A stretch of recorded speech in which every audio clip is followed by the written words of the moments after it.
All righty. Okay, so let's get started. You guys can all see my screen, right? You should. Okay. If you can't, please tell me. Anyways, so today we're going to go over opportunities. So opportunities are something that I personally love using in the system, and I use them a lot. Actually, I use them every single day. And so I really wanted to give you guys kind of a broad overview of opportunities and tracking and organizing your contact processes with opportunities. So we're gonna go ahead and get started. So your host today is me. It's me. Guess what? It's just me. I'm the training manager here at GreenRope, in case you did not know that. And I'm going to be the one talking you through all the cool things about opportunities today. All right. So the agenda for today, we're going to talk about creating paths. With GreenRope Opportunities, you can create unlimited paths for various uses from sales to onboarding and more. So we're going to definitely deep dive into that a little bit today. Maintain upkeep. So once we have the paths and we have people on opportunities, we want to talk about how we're going to make sure these opportunities are being seen, touched, and interacted with by your users for their best, for like the best use of them for your for your needs. There we go. Gosh, the words are sticking in my brain today. So as you can read there are multiple ways to keep your opportunities up to date. Let's talk about how we do it, how you could do it, and definitely go back and forth.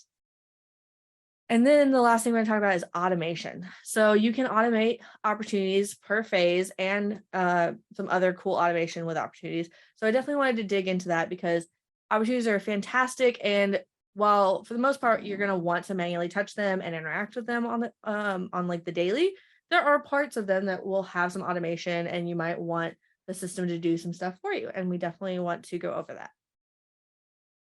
Awesome. So today I'm going to be using my account and I'm going to be showing you guys kind of various setups and stuff as well as the presentation. The running example that I have for today is a gaming convention. I'm a big gamer. And when I say that, I mean, I play Dungeons and Dragons and I do play video games. So I felt like this was the most appropriate kind of example that I could relate to and one that I could easily explain to you guys. So we're going to be running with the example of a tabletop gaming convention.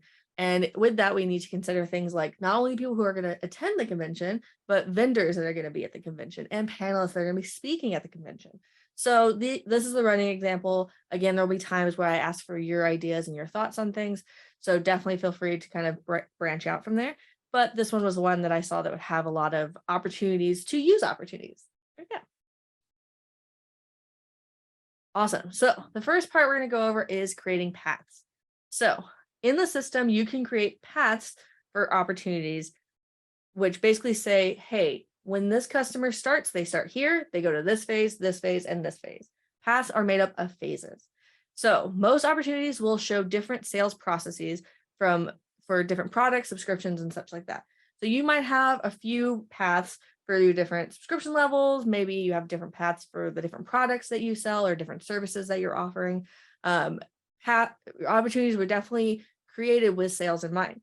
However, there are plenty of ways that you can create and use paths for various other uses. Oh no, my camera. Okay, there we go. Sorry, I was like, what's happening? My camera went wonky for a second there. Okay, awesome. So let's go ahead. And so the first activity is going to be talking about all the different ways that you could be using opportunity paths for specific processes like sales or onboarding. We actually use it for training. So everybody who's come through training with us, you have an opportunity in your contact record that tells us, hey, we did discovery call in session 1 with them. It has detailed notes on what everything that we talked about and that we went over was. So I would love to hear from you guys. What are some ways that you currently use opportunity paths or that you use opportunities in maybe a different way or in sales? I would love you guys to go ahead and use chat to give me those ideas and kind of let me know how are you using opportunities, and maybe let's think about different ways we can use opportunities. So this is the interactivity that I was talking about. Yeah. I don't like just sitting here talking to myself. So I had to have a point where I was having to talk to you guys. So I am monitoring chat. So definitely feel free to use the chat for that. in the meantime, while you guys come up with those ideas, I am going to show you in the system how we are doing it, how I have it set up for the example that I was telling you about, the gaming convention. So, whoop, hit a button I wasn't supposed to. Okay, awesome. So in settings opportunities, you'll find all of your different phases and outcome stagnations, everything else that you could find in here. Oh. Let's see. Okay. So Susan says, I want to use paths to follow customers who join our wine club. Okay, that's a great idea. So you could absolutely come in here and create phases for all the ways that they could come about, either once they join or once they submit that they're interested in the wine club. You could have phases for, okay, they've submitted that they're interested. We've reached out to them. That could be the second phase.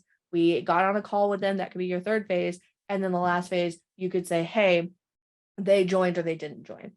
So you could definitely use opportunities for that. And that's a great idea. I think that'd be really cool. The example I have here are, as like I said, the gaming convention. So right now I have 4 different opportunity paths.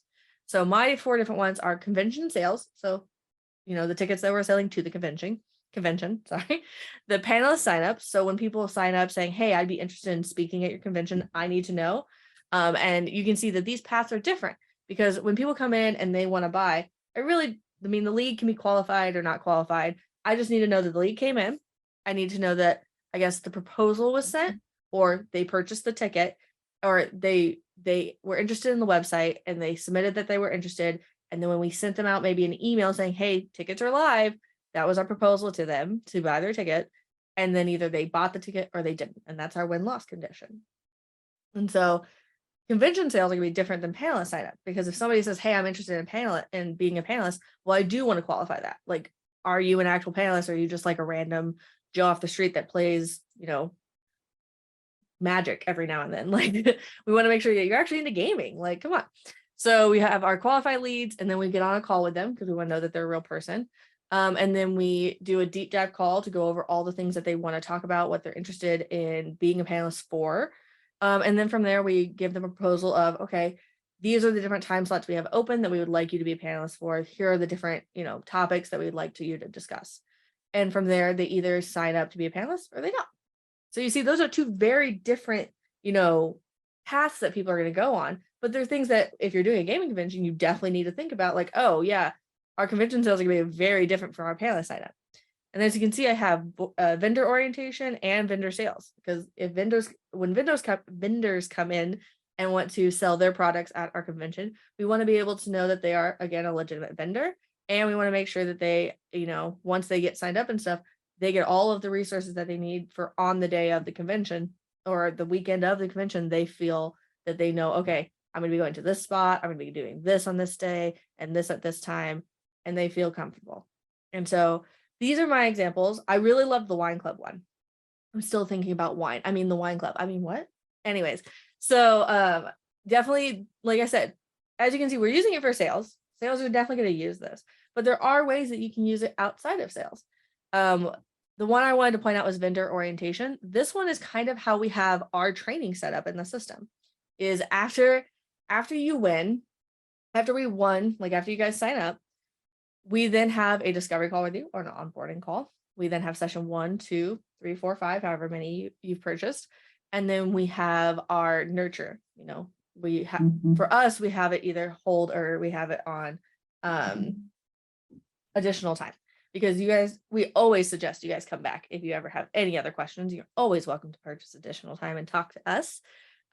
So we have those phases. So this is kind of how we have it set up, because you can have things go after you've won the deal. So I just wanted to show that that was also a possibility. So that is a good example. That's an example of how you could use opportunities to create a variety of paths for a multitude of things that you're going to be putting customers through in some sort of process. I want to say like the customer journey, but I don't want to confuse anybody. These are not necessarily journeys. These are paths. They are opportunities. They are their own thing. But it would be following the customer's journey. I just want to say it as many times and in different ways to help make it make sense. Does All right. So then our next thing, we want to maintain our opportunities. So as you saw, so once you have an opportunity, what do we do with it? Now it's in the contact record. Now it's, we could show all these different things we were doing with it. But how do we actually do that day to day? This is a question that I get a few times a month of just, okay, now we've made our opportunity pass. We have our phases. We've got stagnation going. We've got different outcomes for if they win or lose. But how do we say, okay, they came in. Now what? Like, now what do we do? So there are actually a few different ways that you can keep up with your opportunities. My favorite is using the notes section. Every opportunity has its own notes section that you can take detailed and, you can create detailed notes in. I personally like to use that for our training opportunities, but you also have custom fields you can fill out. There are ways that you could use checkboxes and the phases to keep up with it. So I will definitely be showing you all of those. The activity for this one is, what are some of the ways that you guys keep up with your opportunities? If you guys aren't using opportunities, what are some ways that you would like to be able to see that data? Would you want the people to just go in and put people through phases and that's the only thing? For our example, we had convention sales. I wouldn't really need anybody to touch that. I just need the system to know, okay, this person came in, they were interested. We sent out the email, so the proposal was sent, and then they either won or lost. So there wouldn't really need to be a lot of manual note taking for that. But for maybe vendor sales, I would definitely want to know. I would want to know, okay, what are they selling? What's the price ranges? What are they where are they wanting to be? Like, what spot do they want in the convention? These are things that I would definitely want to know, and I would definitely want in the notes or in some sort of field. So I would love to hear from you guys. What are some of the ways that you keep up with your opportunities? Are you using activities to keep up with them? Are you using the notes? Are you using custom fields? What are some of the ways that you guys do it? In our system, I'm going to show you guys kind of the start of the opportunity and how it starts and then how it continues on. So this is also going to kind of use a little bit of the automation part that we're going to talk about next. So let's go ahead and go in here and we're going to go to a sign up form. So this is our custom fields for our conferences when we run them. That's great, Trevor. Yeah. So custom fields and opportunities are fantastic for note taking, especially if you need specific notes to be taken. So actually, let me start with that. Let's go to opportunities again. So as I said, you have all your phases. There are custom fields for opportunities. So I'm actually going to go here and we're going to go to my contact record just to have that ready because I know I'm going to need it. So in here, as you can see, we have a custom field for communication preference. So this is a specific thing that I need to know about regardless of any other notes that we take about them.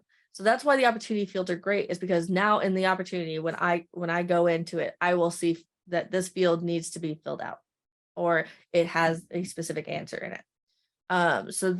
So using custom fields for your note taking is actually a great way of directing not only your users, but yourself into saying, oh, okay, these were specific things that I need to know about this opportunity.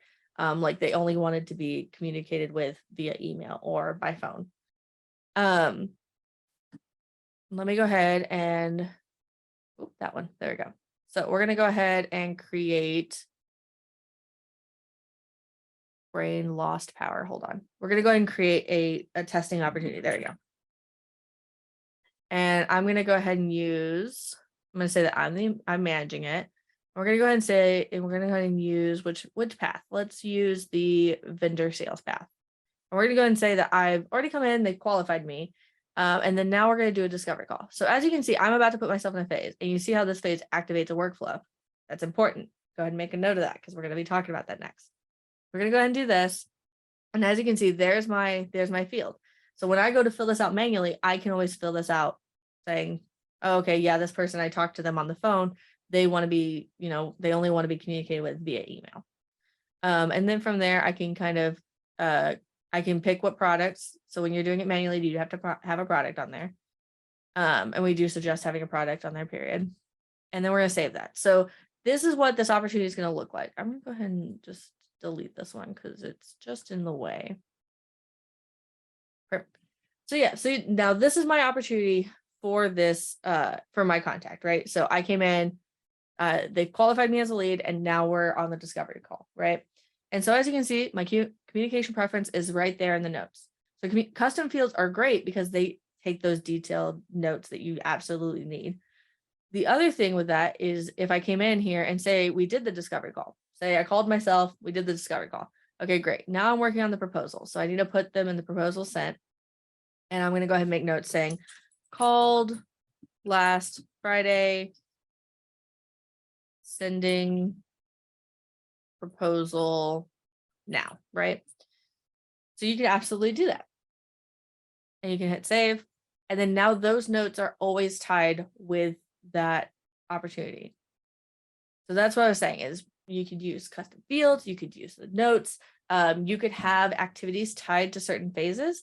You could say, hey, at this phase, we're gonna have an activity that gets triggered by a workflow, which again, we're gonna be talking about that in a minute. Or you could use checkboxes. So as you can see, I put proposal sent.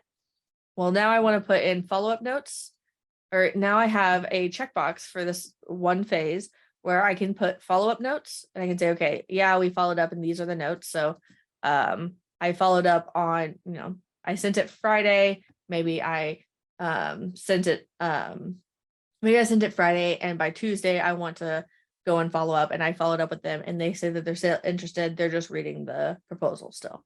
You can do that. I can make notes about the sent date. So when I sent it, were there any notes? When did I send it? And when I hit today, I can say, okay, I sent it today. I completed it, save. You'll be able to see, okay, 1 out of 2 things for proposal sent phase is done. So that's another way, is you could have it to where each phase has a checklist. People have to go through and say, okay, on qualified lead. So when they're in the qualified lead, we need to give them a call, we need to send them an email, and we need to send them a text. Once all 3 of those are done, then you could tell your staff, okay, now you can move them on to the next stage or to the next phase. So those are various ways of doing it. I see, hello, is this session being recorded? If so, will we have access to the record? Yes, this is being recorded and it will be posted on our social medias. So yes, you will have access to it. So once you've created the phases and the paths, you now have to sit down and kind of think about how are our users going to interact with these opportunities day to day. And so, like I said, that could be they go in and they check through their activities. So you could have activities for certain phases that get put into their to-do list via workflows. You could have certain fields that they have to fill out every time that they call. Or you can tell them, hey, use the notes, just be detailed as possible. Or you can have checkboxes. So when they come in and they look at these opportunities, they can absolutely go in and go, oh, this checkbox isn't done for follow-up notes. Let me go and see if I need to follow up. On the day-to-day, since we're talking about it, this is when you go to your dashboard, you're going to see this funnel. So this funnel, and there's a few other opportunity related ones. There's this phase one, which shows how many leads I have in each phase. This will be, the dashboard will be one of the first places people will go when they're looking for, okay, where are my opportunities at? Where are we doing? What am I doing? I know our salespeople usually use the opportunity funnel. I have activities tied to certain phases. And I know some other people that use different areas. So the dashboard is the first area that you could go and check all of your opportunities. The next area would be in the contacts, in the contact view CRM. You would then go to opportunities here. And in here, this is the Kanban. I know a lot of people like to live in here. The Kanban is loved by many, and I understand. So yeah, because what you can do is because a lot of times people come in, they'll look at their to-do list for like follow-up calls and stuff like that, and then they'll come to their Kanban and be like, okay, yeah, I need to work on this one, or I need to work on my testing opportunity with Kayla, and stuff like that. So there's also the option of being able to move people onto different phases from here. The reason you can't is because this, I believe the phase that she's in the path that she's in doesn't have all the other phases. That's why you can't move her. Either way, the other option is, other than the Kanban, is the list. So this is more of like what you would call a classic view of kind of like a spreadsheet. You'd be like, okay, let me go check all of my opportunities. So you go in here, you look at all your opportunities. The nice thing about this is you can go in and look at your, you can edit the columns that you're seeing. So say I didn't need to necessarily know, I don't need to know the source or the percentage of winning or the profit, right? I can manually change what this looks like for myself to make it make the most sense to what I'm going to be doing. So some people also love this because they can do that kind of customization. Maybe I need another email address and the associated contacts, like which contacts are associated with the opportunity, and stuff like that. So this gives you a lot more details, while the Kanban gives you more mobility, is what I'll say. So yeah. I think that was it. I'm just making sure in my brain that there wasn't anything else I wanted to cover while we were here. Oh, I did want to cover associated contacts since I said it. So associated contacts. So the nice thing about, hit the wrong button. There we go. So in here right now, this opportunity is only associated with this contact that it's in. However, you can always go into an opportunity and say this opportunity is actually associated with a number of people. Maybe I want to say it's associated with Kimberly as well. I would need to be able to spell her name. That's an important part. I didn't spell it right either way. So, and I could say, okay, this person's it's also associated with this person. And maybe I'll say it's associated with the company, or it's not. Maybe it's not a company opportunity. Maybe it's just for these two contacts. This is something we actually I use a lot, and I know our other trainers use a lot in our training opportunities. And whenever we have a training with you, we'll make sure that you are at least an associated contact with the opportunity, so that way we can always go into your contact record and your opportunity will be there. The nice thing about opportunities is if you go into any company record, even if it's not associated with the company, you can always go into the company record and look at this little widget right here and see all of the open opportunities for anybody in your company or in that company that you're looking at. So this is another place that I like to frequent, as I go into company records a lot, and I'll be like, okay, so-and-so said they have hours, but I'm not seeing an opportunity in their company record. Let me go or I'm not seeing an opportunity in their contact record. Let me go to the company record, see what training opportunities are available. And then from there, we can look and see what hours they have available. So hopefully, so that I want to make sure to cover all those details, because those can help, or those do help with maintaining and keeping up with where are my opportunities and what's happening in those opportunities. The last place I always like to touch on is the reporting. So opportunities have some pretty extensive reporting. If you go to contacts, report, and then opportunities, you'll see your funnel in here. You'll see a ton of other filters that you can use to search through your opportunities. You can search through them by win-loss outcomes. So, I won 5 opportunities with the outcome being just do it, and like most places in the system, this graph is interactable. So when I click on it, more details show up over here, right? Same with these points. This shows the profit based on the outcome. There we go. So yeah. So then, you can also see the quality. You could filter them through by deals closed. You could also look at your 10-day forecast. So these are going to be based on your close dates and stuff. So this gives you these filters up here allow you to filter out what opportunities you're looking at, while these filter out what data you're seeing about those opportunities. So this is a great place to go if you're not trying to look at the day-to-day, you're trying to look at maybe in the future or like over a whole month, what would my opportunities like? So,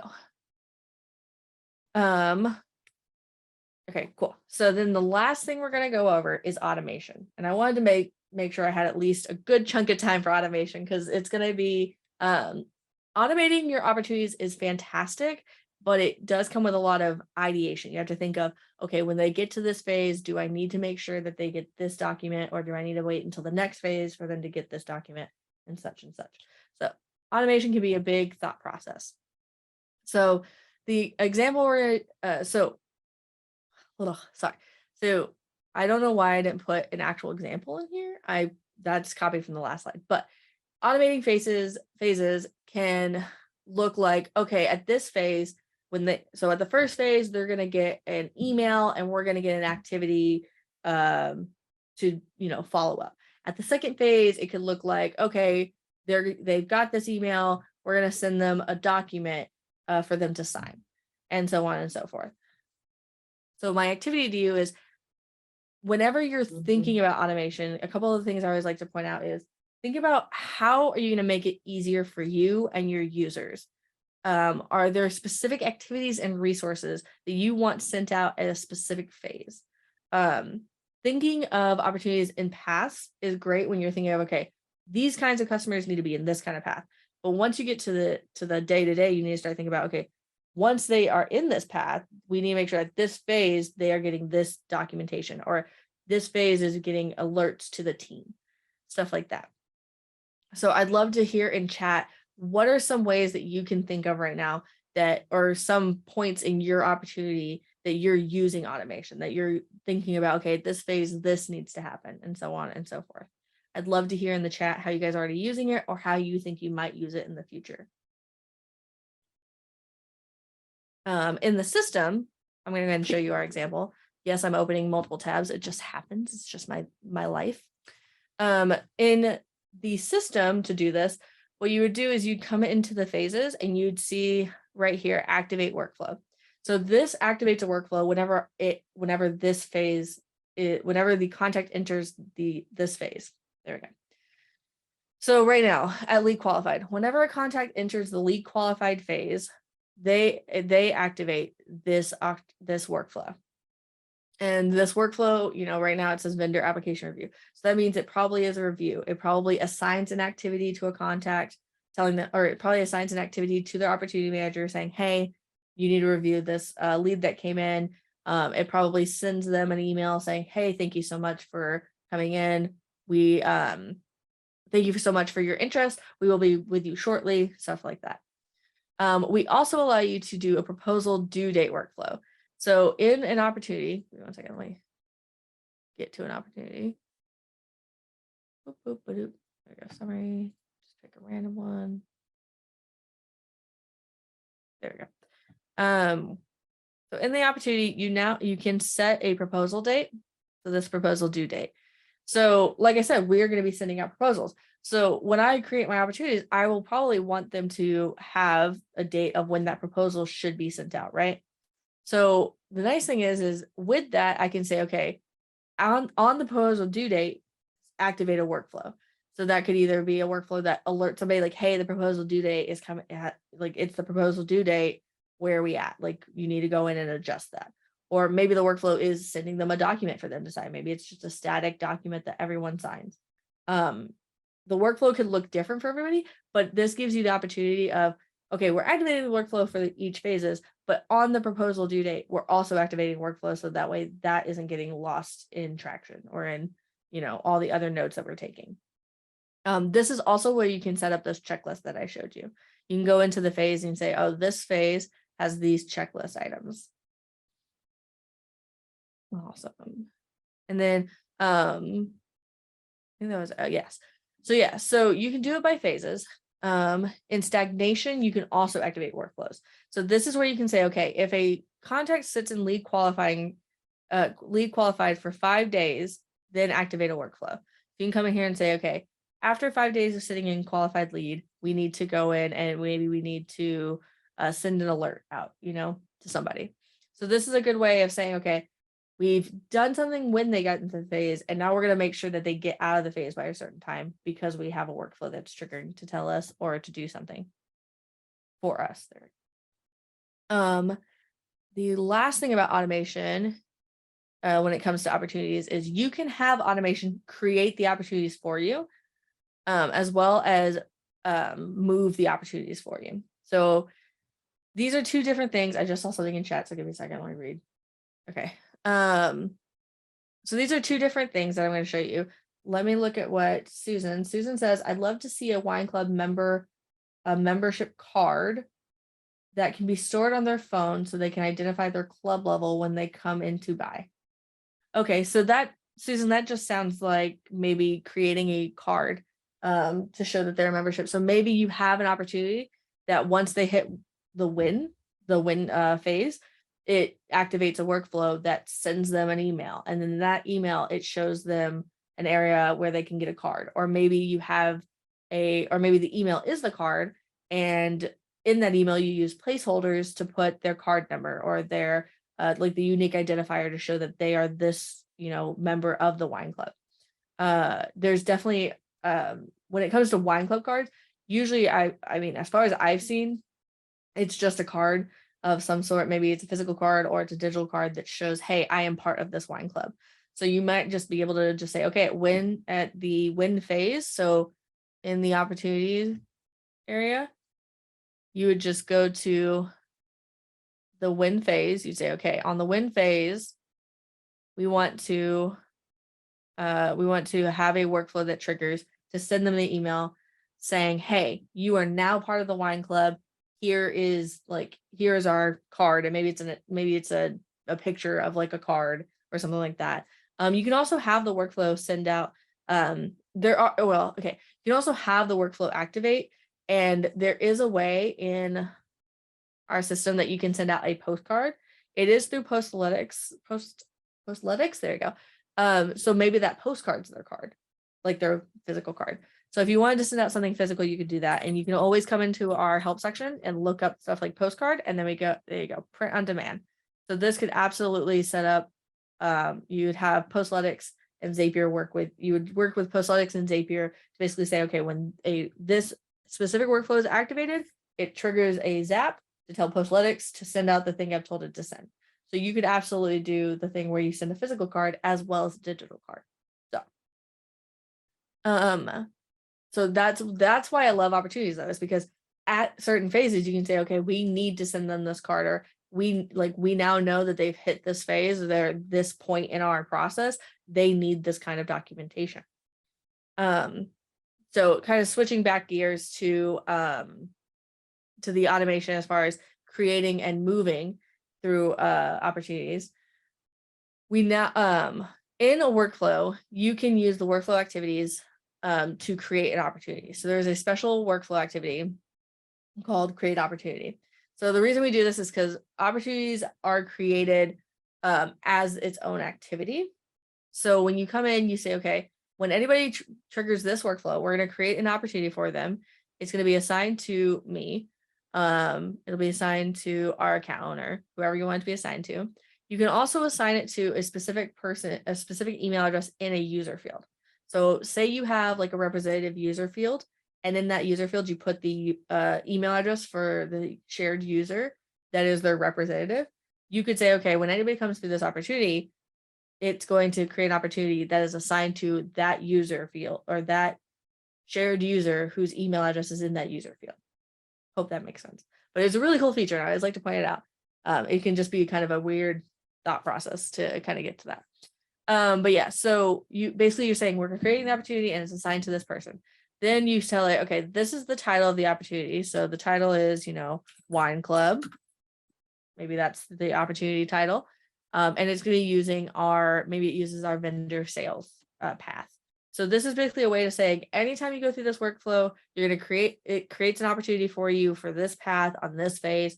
And so this is a way that you can create the opportunity and set it to a specific phase, or even say, okay, this person came in, now they're starting at 1 and we're going to keep moving them on manually. You can then also say, what, maybe there are some notes because maybe they came through a specific sign-up form, because only that sign-up form has this workflow. So you can put notes in the opportunity saying, hey, went through this specific sign-up form, interested in such and such, because they went through that form. So this is how you would use a workflow to create the opportunity. Then there's moving the opportunity through the workflow. So if you go to modify contact, you will see set opportunity phase. So this only happens. So set opportunity phase only happens if the workflow is triggered by an opportunity phase. So that means say I had stagnation, right? So I had, sorry, give me a second, let me get to an opportunity so I can show you. My brain wants to just keep going, but I should really stop and show you.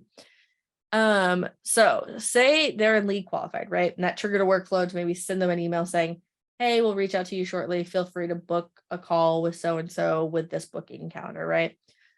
Then they did that and they went to discovery call. Well, now they've done their discovery call, but they haven't moved in like 10 days. And so say we have stagnation workflows set up that at 10 days, they're going to trigger our other workflow, right? So we have workflow 1 that looks to see, okay, they've come through, they've done the discovery call.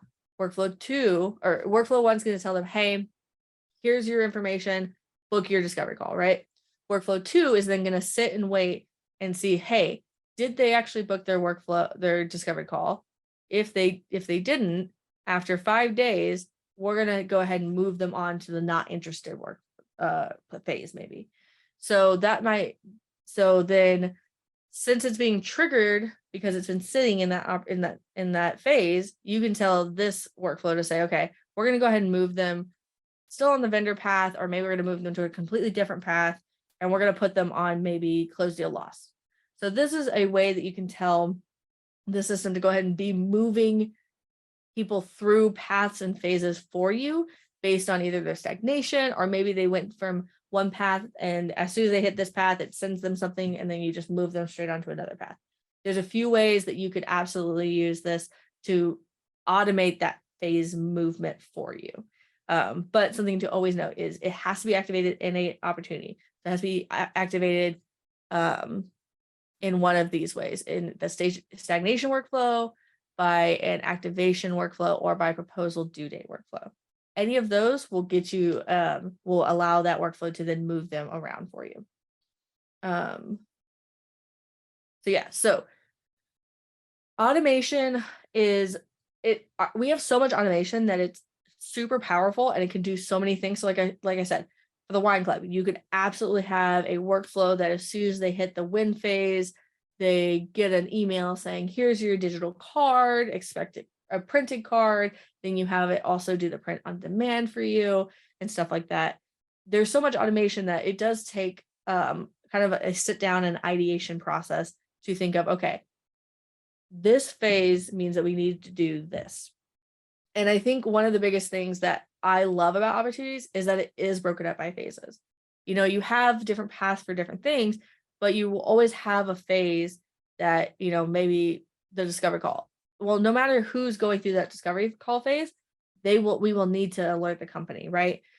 And then there's the nice like way of organizing it of like, okay, when they come in, they do this, and then they do this, and then they do this. And then at this phase, because we're doing a discovery call, we send them a document and stuff like that. So I think that utilizing opportunities past just sales can broaden how you actually communicate with your customers, because it allows you to look and see, oh, our customer is currently in the process of doing something, rather than, oh, okay, we've sold to them, now they're just our customer. So like I said, we use it for training. You can use it for onboarding. There's tons of processes out there that you could probably use it for. Wine clubs, you could use it for shoe sales. Opportunities are so versatile and they come with so many bells and whistles that I want to make it very clear that they can be used for anything and not just sales, even though they will be used for sales. And that's great too. So now is the time I will be taking questions. You can, are there any questions that you guys have on opportunities, or maybe you have another example that you'd like me to walk through? Like I said, they're super great in organizing everything, but it does take that time of sitting down and be like, okay, we want to show this process in these phases and through this automation and stuff. So are there any questions? I'd love to answer any questions you have. I'm going to go ahead and take a sip of water.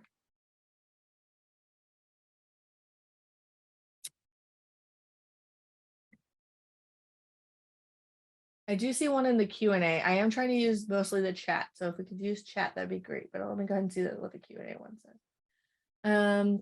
Okay, what's the difference between opportunity and customer journey? Okay, great question. So I'm going to go ahead and show you. So opportunities are paths that are going to show you the customer journey. So that's why I didn't really want to say that because it can get confusing. But basically, this is showing me that this customer is right now in proposal sent. And we've done one of the two things that we're supposed to do for proposal sending in there. As soon as I come to this contact, I can see exactly where they are. It's, like I said, it is geared towards sales, but my main thing is I love the graphic that shows me exactly where they are.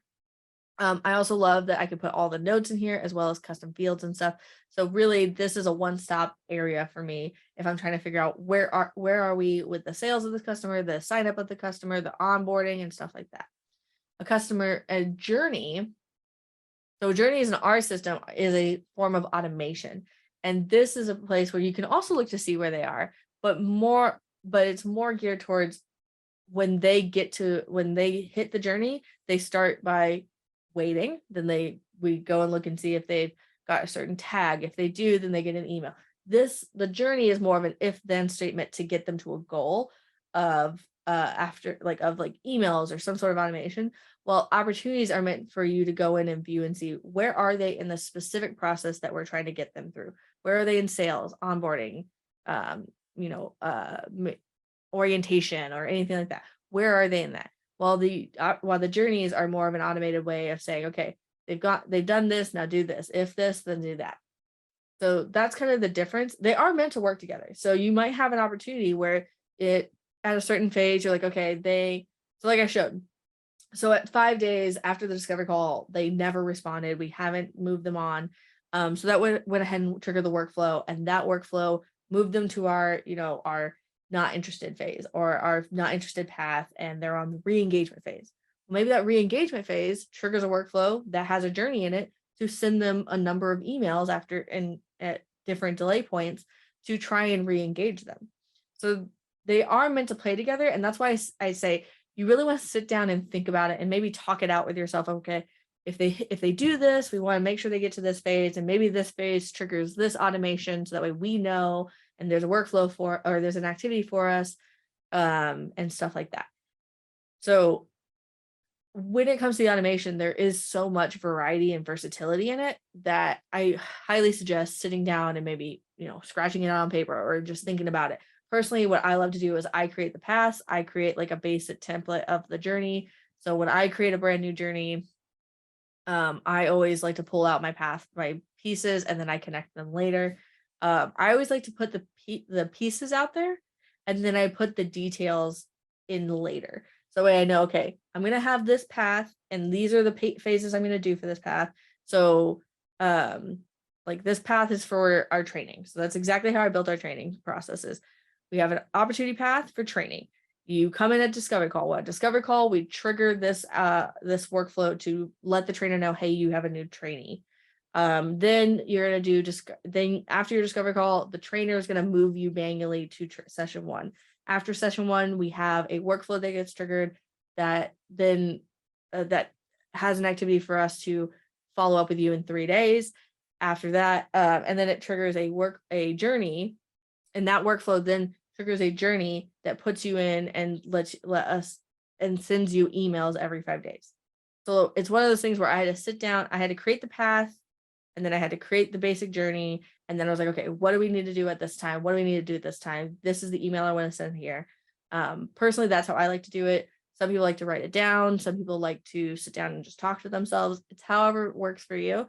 But there's so much versatility in the automation and with the opportunities that it really does take that time to sit down and be like, okay, do we need a journey for this, or do we just need a workflow? Do we need a workflow at this phase, or do we need it at a different phase? These are really good questions to kind of ask yourself when you're building those things out. So I hope, Danny, that gave you a kind of a better understanding of what I mean versus opportunity versus a journey. Journeys in our system are different than anything else, but you are going to use opportunities to track the customer journey. That's why I don't like to say that, but because it can be a little confusing. But it's basically just tracking your contact or your customers through a process that you're trying to get them through. So hopefully that makes more sense. I know that was kind of a long-winded answer, but I just want to make it very clear. Tony, is there a way to automatically move contact/leads along the Kanban opportunity path, or do we have to manually drag and drop the lead card to the next phase of the opportunity path as they progress? So like I said, there is a way to use automation to move people around. So in the Kanban, it's not like you can push a button and it just magically moves everybody for you, but you can have it to where in the Kanban, hold on, trying to get to it. There we go. Nope, wrong place. Thinking of the wrong one. There we go. So when I'm in the Kanban, this is where I'm going to go to like see where people are. And maybe I'll say, oh, wait, this person did get the proposal and they're now being, Now they're going back into our discovery call, stuff like that. So the Kanban has to be moved manually. However, if for whatever reason, if I did have that stagnation workflow of, okay, this person sat in proposal sent for 10 days, right? And they've never said anything. The next day I come into the Kanban, this opportunity would be moved to a different path, a different phase, and entirely for me, because I have that automation to move it for me based on the stagnation. So there is a way to have automation do it for you, but no, there's not like a way that you have to click, that you click a button and magically everybody just moves. No. But you can use the automation to tell it, hey, at this certain point, or when they hit this phase, they also move to a different phase, or after stagnation, they move to a different phase, or on this due date, they move to a different path even. There is a way to do that with the workflows like I was showing, but it has to be activated within the opportunity itself, and it's going to change it for you, but it's not going to be like something within the Kanban. You're just going to log in and look at the Kanban like, oh, this person was in proposal sent, but now they got moved to wrap up and stuff like that. So yes, but I don't think in the way that you were thinking. But yes, there is a way to have the automation do it for you. I'm not really sure what all you're wanting Zapier to do. Okay, so Scott asked, is there a custom field that can be created on the contact screen to move them to another phase, some kind of drop down? Okay, so I'm not really sure. I feel like be created on the contact screen to move them to another phase. Okay, I'm kind of confused by that, Scott. And Tony's asking, can you use Zapier to do it? So, like I said, you can use a workflow to move contacts along an opportunity path into different phases, into different paths for you. However, when you're in a Kanban, the Kanban, you have to click and drag and move them. That's what the Kanban is for. As far as the contact screen, I'm a little confused by that one as well. But when you're in an opportunity, let me show you. So I'm in my opportunity and say I came in, I saw an activity, I need to go into my opportunity, right? I go into my opportunity and I'm like, oh, okay, this person's still in discovery call. When I go in, I can say, oh, they're not in discovery call. I actually went ahead and sent the proposal. There is this phase drop down in the opportunity where I can manually change their phase, or I could even change their path entirely. I could say, oh, this person's now in vendor orientation, and so now they're in session 1. I can change it entirely. So now I can go in and change it based on those drop downs. I hope that helps. I'm a little confused on, that's what I need to say. Okay, gotcha. Okay, cool. So yeah, so like I said, if you go into a workflow and you go to a modified contact, you can set that when this workflow triggers, it moves somebody on a path and on a phase. As long as the opportunity itself is the one triggering the workflow, it will absolutely do that for you. I just want to make sure that that's very clear. So awesome. Okay, good. I'm glad that helped. Awesome. Okay, cool. Well, I think that's pretty much all I have. If nobody has any other questions, I'm going to go ahead and let you guys go. Thank you guys so much for joining us. This was kind of a different format than I'm used to, so hopefully it went well, and hopefully you guys still got answers to some questions. And if you guys ever need to reach out, feel free to do so at the various ways that we have. You can also always go to the help section, and there you will see all the different ways you can submit for support or reach out to us in any sort of way.